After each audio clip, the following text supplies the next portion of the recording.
Kamusta kayo? Ako nga pala si Makmak, isang patunay na hindi pogi pero may itsura. Samahan nyo pala kami ngayon kakain guys. Dahil may bagong kainan dito guys, malapit lang din siya sa amin at tabi lang din siya ng 7-Eleven. Tinatawag tong kainan na to na Inasal Express. O diba? Parang mang inasal lang no? Pero guys, hindi ako nagsisi na dito ako kumain. Talagang masarap yung manok nila, parang mang inasal lang din. Pero guys, hindi lang manok yung sinaserve nila dito. May mga sisig din, may mga liempo. Basta iba-iba rin at pwede ka mamili talaga. Pagdating pala sa kanin guys, pwede kang mamili kung Java rice o only rice. O diba? Saan ka pa? Siyempre, pabor din naman sa akin to kasi malapit lang naman dito.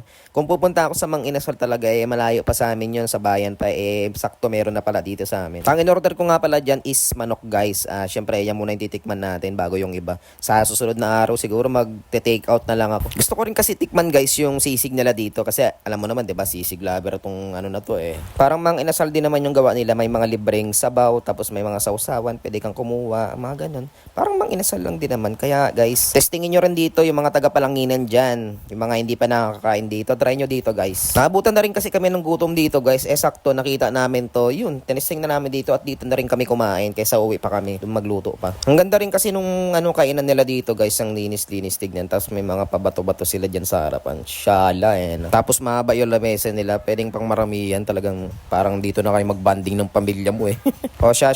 Balik tayo dun sa manok. Pagdating naman sa manok guys, wala akong masabi. Parang Mang Inasal lang talaga siya. Napakasarap niya. May pinagkaiba din naman sila ng manok ng Mang Inasal talaga. Pero syempre, hindi rin nagkakalayo. Buti nga guys, di na umulan dito Kaya kung umulan dito, hindi kami makakakain dito ba? Hindi ko matitikman to, tapos di ko pa mabablog, di ba? Tsaka guys, matagal-tagal din akong hindi nakakain na inihaw na manok. Kaya yun, saktong-sakto to para sa akin. Cravings yarn. Kagandahan din doon sa manok nila dito guys, luto yung loob. Luto siya na walang pula-pula, ganun. Saktong-sakto talaga siyang pagkakaluto. Nagustuhan nga rin nung partner ko dito kaya nagkamay na talaga siya Pero ako nagkuntsara ako. Pero dati pag nagja-Jollibee at magmamakdo kami, talagang nagkakamay ako dun Ewan ko ba? Bakit di ko na ginagawa ulit yung ganun? May mga past video pa nga ako na nagdadala ako ng kanin dun sa Jollibee, yung bagong bukas dito sa amin, sa Palanginan.